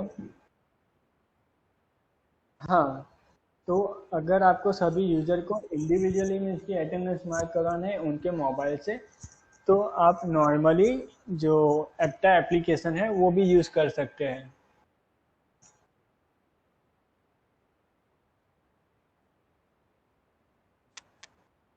नहीं सर, ये देखिए दोनों में डिफरेंस क्या है कि जो कोसेक मोड है वो ऐसे डिवाइस हम यूज़ कर रहे हैं, उसमें 100 यूजर्स, 1000 यूजर्स, जितने भी यूजर्स होंगे वो सब वहाँ पे अटेंडेंस मार्क कर सकते हैं। जैसे हाँ, हाँ वो ऐसे डिवाइस यूज करते हैं हम। हाँ, देखिए एक सेंट्रा है आपके पास, मान लीजिए कि मैंने यहाँ पे ये सेंट्रा है इंस्टॉल किया, तो इस सेंट्रा में मैं 65,000 डिवाइसेस ऐड कर सकता हूँ। तो वो आप पे, हाँ तो हाँ, नहीं, वो सर डिवाइस के अगेंस्ट में नहीं होता है। जो कोसेक मोड होता है वो इटसेल्फ अलग से एक डिवाइस ही है। मैं यहाँ पे शायद, हाँ, मैं यहाँ पे ऐड होकर आपको बता देता हूँ। हाँ, मैं वही देख रहा हूँ कि अगर यहाँ पे ऑनलाइन होता है तो मैं वो आपको शो कर देता हूँ।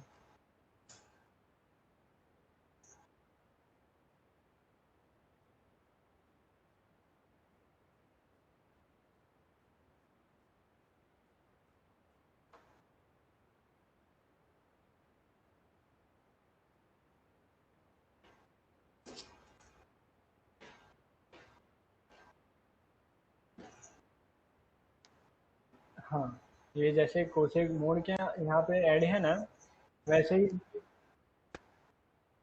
हाँ, हाँ, कोसेक मोड ऐसे डिवाइस ऐड होता है, तो वो हम किसी यूजर को असाइन नहीं कर सकते हैं, यहाँ पे हम मल्टीपल यूजर। हम्म,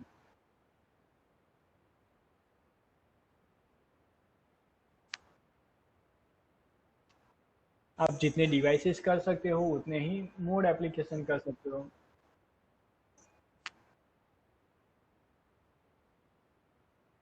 हाँ,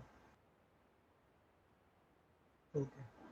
तो ये क्लियर हो गया। हम रिपोर्ट शेड्यूलर पे थे, वो देख लेते हैं रिपोर्ट शेड्यूलर।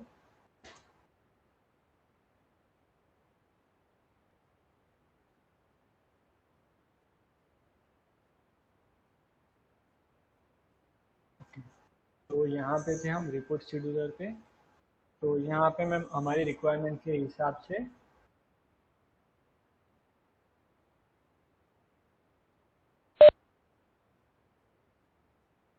ओके, तो हम हमारी रिक्वायरमेंट के हिसाब से यहाँ पे रिपोर्ट सिलेक्ट कर सकते हैं।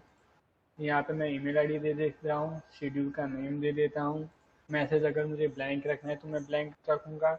शेड्यूल रन टाइम कि कितने बजे चाहिए, मान लीजिए शिफ्ट एंड के टाइम कितने यूजर्स आए थे, उनके पंचेस के टाइमिंग क्या थे, वो सब डिटेल्स मुझे चाहिए।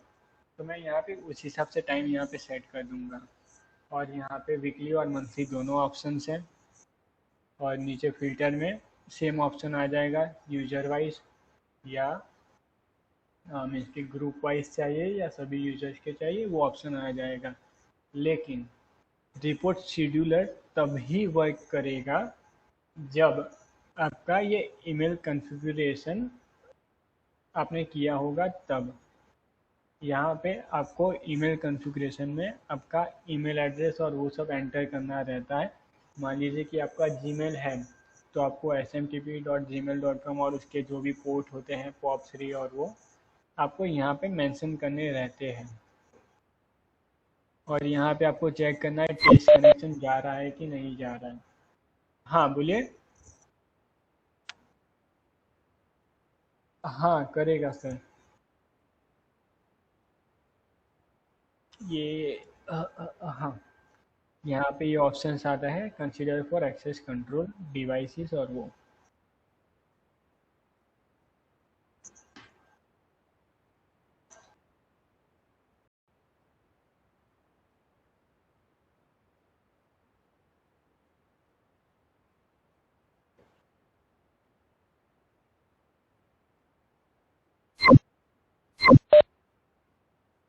लेकिन उसके साथ हमारा कोई एक डिवाइस होना चाहिए अलग से।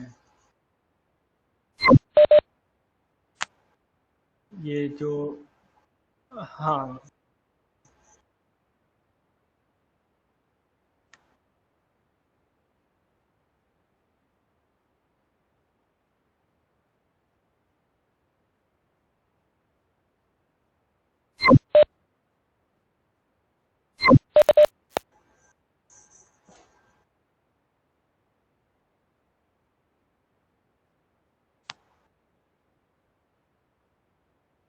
नहीं हाँ नेटवर्क में होना चाहिए, लेकिन अगर आपका जो सिस्टम है उसका पब्लिक आईपी है, आपके पास पब्लिक स्टैटिक आईपी, तो आप उस केस में यूज़ कर सकते हो। लेकिन हाँ, पब्लिक स्टैटिक आईपी आपको चाहिए रहता है कम्युनिकेशन के लिए, अगर आपका जो कोसेक मोड है या डिवाइस है वो दूसरे नेटवर्क में है या दूसरे लोकेशन पे है तब। ओके, तो हमने रिपोर्ट शेड्यूलर भी देख लिया। तो अभी 2 पॉइंट बाकी रहे, एप्टा, विजुअल टैगिंग और फायर अलार्म इंटीग्रेशन। तो सबसे पहले हम एप्टा पे देख लेते हैं कि हमें एप्टा को कैसे रजिस्टर करना है। ठीक है,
तो उसके लिए ये एक डॉक्यूमेंट है कि अगर मुझे एप्टा एप्लीकेशन मेरे स्मार्टफोन में, चाहे वो हो गया एंड्रॉयड या हो गया वो iOS मीन्स की एप्पल, मैं दोनों में यूज़ कर सकता हूँ। तो अगर आपका स्मार्टफोन या टैबलेट है तो उसका एंड्रॉयड वर्जन 4.0 या हायर होना चाहिए, या फिर आपका iOS होना चाहिए। तो उसके लिए पहली जो रिक्वायरमेंट है वो क्या है कि आपके पास ESS के लाइसेंस होने चाहिए अगर आपको एप्टा एप्लीकेशन यूज़ करनी है तो। उसके बाद मैंने जो आपको बताया था कि यूज़र कॉन्फ़िगरेशन में जाके आपको यूज़र सिलेक्ट करना है और ESS के अंदर यहाँ पे ये ऑप्शन रहता है इनेबल अकाउंट करने का ESS का, तो ये फ्लैग हमें इनेबल करना रहता है। और अगर आपको यूजर को राइट देना है कि वो ESS से पंच मार्क कर सके या एप्टा एप्लीकेशन से मार्क कर सके पंच, तो इसके लिए आपको ये पंच मार्किंग वाया ESS वो फ्लैग इनेबल करना रहता है। फिर उसके बाद यहाँ पे दूसरा एक ऑप्शन आता है कि enable auto authorise IMEI registration, कि मान लीजिए कि यूजर का है नया इंस्टॉलेशन है, सब कुछ नया है और मैंने उसका ESS जस्ट अभी इनेबल किया है, ठीक है। तो यहाँ पे मैंने ये फ्लैग भी इनेबल कर दिया है ऑटो ऑथोराइज IMEI रजिस्ट्रेशन। तो क्या होगा कि जब भी मैं मेरे फ़ोन से मेरा जो यूज़र आईडी होगा और पासवर्ड होगा उससे लॉगिन करूँगा तो वो ऑटोमेटिक मुझे लॉगिन करने देगा अगर ये फ्लैग इनेबल होगा तो। अगर ये फ्लैग इनेबल नहीं होगा तो क्या होगा कि वो सिस्टम एडमिनिस्ट्रेटर या जो रिपोर्टिंग इंचार्ज है उसके पास अप्रूवल के लिए जाएगा, जो कि यहाँ पे दिखाया है कि IMEI ऑथोराइजेशन। अगर वो फ्लैग डिसेबल होगा तो वो ऐसे अप्रूवल के जाएगा कि ये पर्टिकुलर यूजर आईडी है, उसका नेम है और ये उसका IMEI नंबर है, तो उसको अप्रूव करना है या रिजेक्ट करना है, ठीक है। तो ये था हमारा कोसेक सेंट्रा में कॉन्फ़िगरेशन। अभी जो हम देखेंगे वो हम देखेंगे कि फ़ोन में, कि मान लीजिए एप्टा ऐप डाउनलोड करने के बाद आपको क्या कॉन्फ़िगरेशन करना है मोबाइल में। तो प्ले स्टोर पे से या ऐप स्टोर पे से आपको एप्लीकेशन डाउनलोड करनी है, जो भी परमिशन मांगे उसको अलाउ करना है आपको। यहाँ पे आपको ऐसा लॉगिन पेज दिखेगा, तो यहाँ पे ये ऑप्शन है सेटिंग का, वो आपको क्लिक करना है। सेटिंग में जाएंगे तो यहाँ पे सर्वर का एक ऑप्शन आपको दिखेगा, तो वहाँ पे आपको सिलेक्ट करना है कनेक्शन मोड ऐसे सेंट्रा या व्यूम, आपका जो भी प्लेटफॉर्म है वो आपको सिलेक्ट करना है और उस हिसाब से आपको यहाँ पे IP देना है, एक्सटर्नल या फिर इंटरनल। मान लीजिए कि अगर आप सेम नेटवर्क में आते हो तभी आप ESS लॉगिन कर सके ऐसा चाहिए तो आप इंटरनल IP दे सकते हो, या फिर अगर आपको रिमोट लोकेशन से, कि मान लीजिए कि आपका ऑफिस का जो नेटवर्क है वो डिफरेंट है बट यूजर को उसके फ़ोन में उसके इंटरनेट से एक्सेस करना है ESS एप्लीकेशन एप्टा, तो उसके लिए हमें स्टैटिक पब्लिक IP चाहिए रहता है कोसेक सेंट्रा में। और व्यूम में कोई दिक्कत नहीं आएगा, वो डायरेक्ट ही हो जाएगा व्यूम में। तो मैंने जो यहाँ पे बताया था आपको, कनेक्शन मोड में सेंट्रा और व्यूम के दो ऑप्शन रहते हैं। अगर आपका सिक्योर कम्युनिकेशन करवाना है तो ये फ्लैग इनेबल कर देना है। फिर मैंने बताया था कि अगर एक्सटर्नल आपके पास स्टैटिक पब्लिक IP है तो वो आपको एंटर करना है। और यहाँ पे नीचे आपको एक एग्जांपल दिया है कि किस फॉर्मेट में आपको IP एड्रेस और वो सब एंटर करना है। तो सबसे पहले IP एड्रेस, उसके बाद पोर्ट और उसके बाद आपको यहाँ पे कोसेक लिखना है, ठीक है। और वैसे ही अगर आपका इंटरनल नेटवर्क है, सेम नेटवर्क में अगर आपको यूज़ करना है तो आप लोकल IP से भी यूज़ कर सकते हो इंटरनल में एंटर करके। और यहाँ पे आप चूज़ कर सकते हो कि आपको प्रीफर्ड नेटवर्क कौन सा रखना है, कि एक्सटर्नल या इंटरनल। और यहाँ पे व्यूम का भी बताया है, कि मैंने बताया कि व्यूम में आपको स्टैटिक पब्लिक IP ऐसा कुछ ज़रूर नहीं है, आपको बस सिंपली आपका जो भी URL रहेगा व्यूम का बस वो एंटर कर देना है। और उसके बाद सेव कर देना है। अगर ऑटो ऑथोराइजेशन होगा या फिर अप्रूवल के बाद आपको यूज़र का मोबाइल आइडेंटिफिकेशन नंबर यहाँ पे शो कर देगा। और जैसे ही आप यहाँ पे लॉगिन करेंगे तो आप सिंपली आपके यूज़र आईडी और पासवर्ड से लॉगिन कर सकते हैं। और आपका जो डेली अटेंडेंस है, अगर पंच है, एक्सेस कंट्रोल जिससे आप पंच कर सकते हो, या कैफेटेरिया, ये सब चीज़ें आप देख सकते हैं उसमें से। ठीक है सर, ये जो एक्सेस कंट्रोल का मैंने बताया था, ये सबसे पहले पंच का ऑप्शन है कि अगर मैं मार्क्स पंच पे करता हूँ तो उसके लिए मेरा लोकेशन पहले तो ऑन होना चाहिए ताकि वो मेरा लोकेशन मार्क कर सके। और यहाँ पे regular in out, official work in out, ये सब ऑप्शंस होते हैं, बाकी सब भी, बट वो हमें इनेबल करने रहते हैं। फिर एक्सेस कंट्रोल, तो यहाँ पे दो ऑप्शंस आते हैं, ब्लूटूथ स्कैन और QR स्कैन।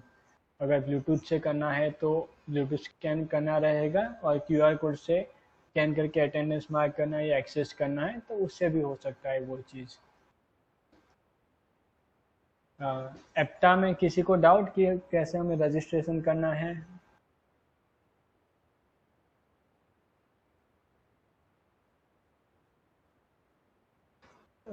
ओके, तो आगे बढ़ते हैं। एप्टा हो गया, ये हो गया विजुअल टैगिंग और फायर अलार्म इंटीग्रेशन। तो विजुअल टैगिंग क्या होता है कि मान लीजिए कि आपके पास कैमरा है, सिर्फ कैमरा है और डिवाइसेस है। तो अभी आपको क्या करना है कि स्नैपशॉट चाहिए कि जब यूजर डिवाइस पे पंच करे तब अगर डिनाइड का इवेंट आए या इनवैलिड यूजर का, तो आपका जो कैमरा है वो स्नैपशॉट लेना चाहिए और वो एफटीपी पे स्टोर हो जाना चाहिए। तो उसके लिए हमें कैमरे का ऑक्स आउटपुट पोर्ट रहता है वो यूज़ करना होता है, और कैमरे का अलार्म इन पोर्ट रहता है वो यूज़ करना रहता है। वैसे ही अगर मुझे विजुअल टैगिंग करना है, सॉरी यहाँ पे नहीं,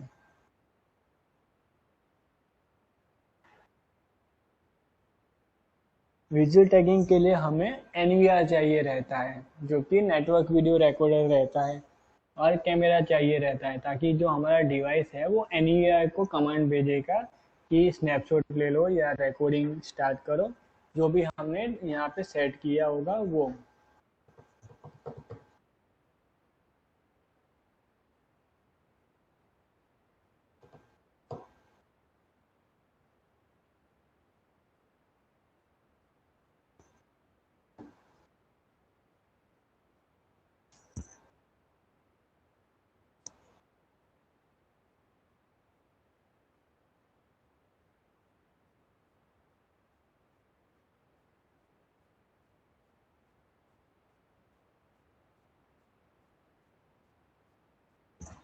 तो हमने ये हमारा डिवाइस सिलेक्ट कर दिया।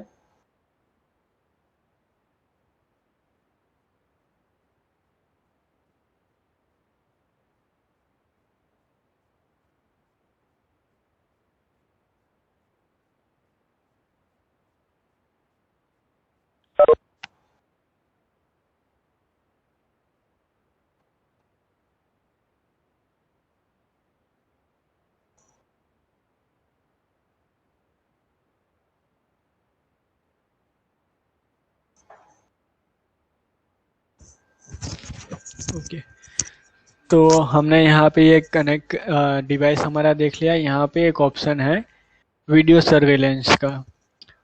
तो यहाँ पे विजुअल टैगिंग के दो ऑप्शंस है, मैट्रिक्स HVR NVR, माइलस्टोन जो एक अलग से सॉफ्टवेयर आता है वीडियो मैनेजमेंट के लिए, VMS जिसे बोलते हैं, और IP कैमरा की, सिर्फ अगर आपके पास IP कैमरा है तो IP कैमरे का मैंने बताया कि आपको स्नैपशॉट URL यहाँ पे एंटर करना है, कैमरे का जो भी IP है वो, और कैमरे में आपको वो सब कॉन्फ़िगर करना रहता है, FTP और बाकी सब चीज़ें। वैसे ही मान लीजिए अगर आपने यहाँ पे मैट्रिक्स HVR और NVR सिलेक्ट किया है तो यहाँ पे आपको HVR या NVR का मैक एड्रेस, कैमरा ID कि पर्टिकुलर कौन से कैमरे का आपका स्नैपशॉट लेना है। यहाँ पे स्टोरेज रूट फोल्डर कि कौन से फोल्डर में आपके जो स्नैपशॉट है वो सेव होने चाहिए। उसके बाद है इंटीग्रेशन टाइप, मोस्टली रहता है नेटवर्क, ये हमें एक्टिव करना है। आईपी एड्रेस को भी यहाँ पे असाइन करना है, मीन्स कि आपका जो NVR है या HVR उसका IP यहाँ पे एंटर करना है, और यहाँ पे पोर्ट नंबर रहता है आपका जो TCP पोर्ट रहता है वो 8000 एक्टिव करना है। शेड्यूल रेंज की टाइम असाइन करना है कि पर्टिकुलर मान लीजिए कि आपका शिफ्ट टाइमिंग रहता है कि 9 to 7, तो उस टाइम पे आपको करना है, या फिर पूरे दिन के लिए चाहिए तो वो कौन से डेज के लिए। फिर यहाँ पे इवेंट्स का ऑप्शन है, access allowed, denied, invalid user, aux input, duress, इतने ऑप्शन है। अगर इसमें से कोई भी इवेंट होगा तो आपको एक्शन क्या करवाना है, recording, upload image, video popup, PTJ preset, mail image, इतने एक्शंस आप कर सकते हो। और यहाँ पे ऑप्शन है मोड कि एंट्री या एग्जिट, कौन से मोड पे, अगर यूजर एंट्री कर रहा है या एग्जिट कर रहा है, कौन से मोड पे आपको कराना है वो। यहाँ पे अगर मैं रिकॉर्डिंग सिलेक्ट कर रहा हूँ तो ये मुझे पूछेगा ड्यूरेशन की, कितनी मिनट का मुझे रिकॉर्डिंग चाहिए। मान लीजिए मैं 1 मिनट का कर देता हूँ, और यहाँ पे ये मुझे पूछेगा कि कौन से कैमरे पे ये चीज़ मुझे करवानी है, रिकॉर्डिंग स्टार्ट करवानी है, तो ये मैं सिलेक्ट कर दूंगा। तो ये हमारा हो गया विजुअल टैगिंग।